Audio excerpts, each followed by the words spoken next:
Welcome to Senior Moment with Nurse Linda, Part 2.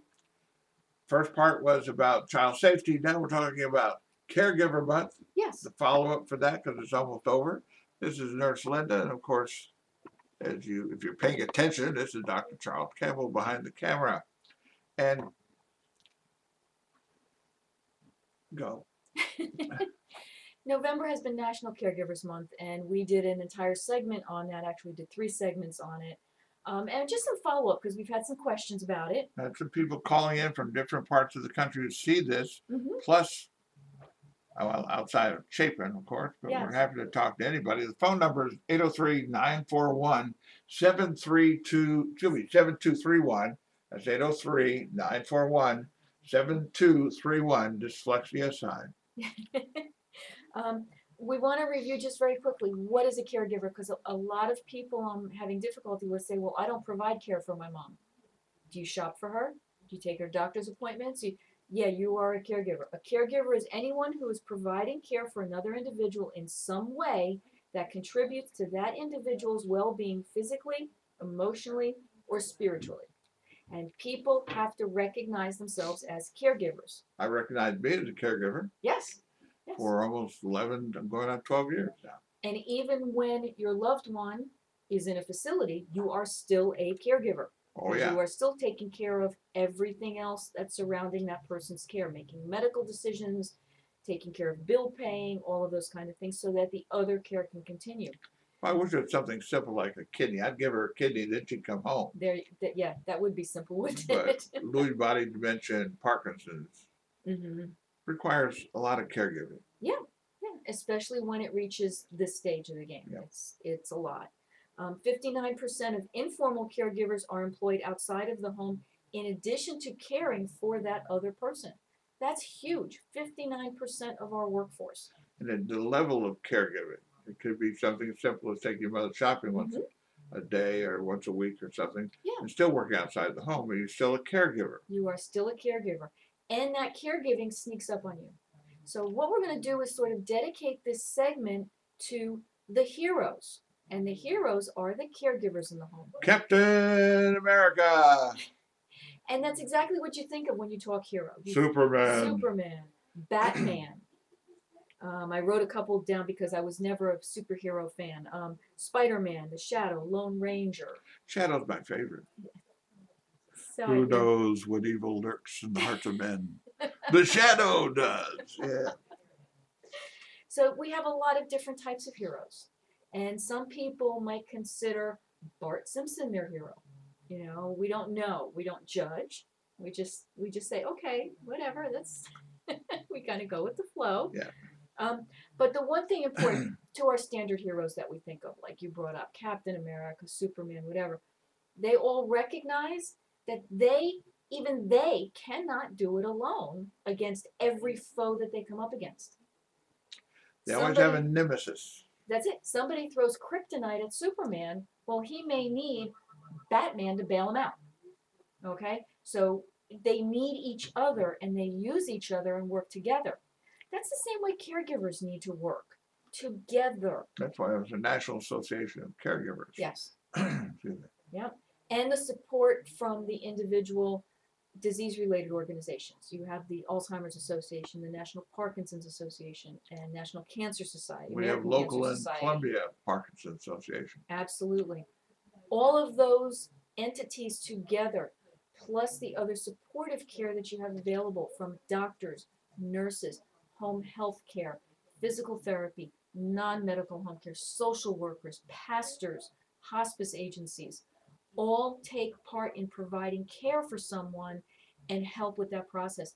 That loved one has to remember they're not out there by themselves. They're not doing it alone. They need to seek out the help. If they don't know where to go to get the help, start at your doctor's office. Give us a call. We've helped many people. We belong to an organization called Caregivers Coalition of the Midlands, and they run a hotline, which I man once a week, and I get calls from people from all over just saying, I don't know what to do next.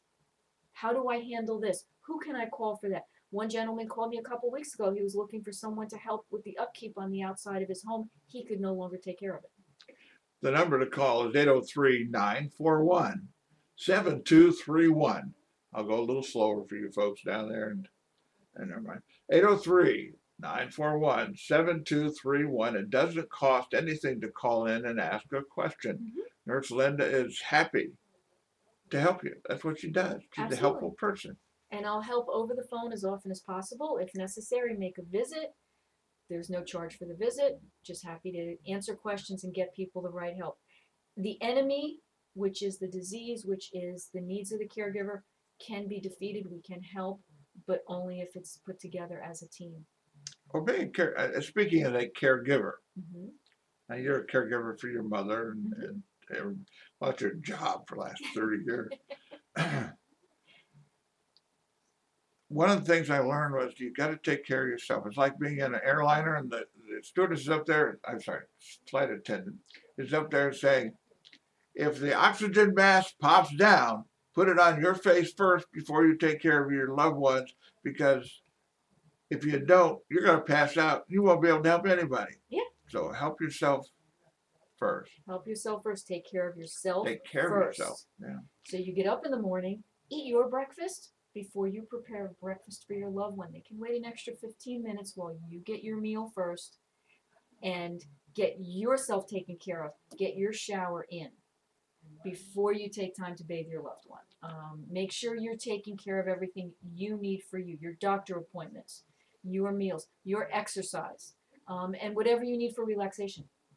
Very important. If your family member, loved one, or whatever does not require 24-hour service, but may need an hour or two a week or a day or something, and you can't handle it, that's what Brook Healthcare is for. I'm giving a plug for you. You know, you didn't expect it.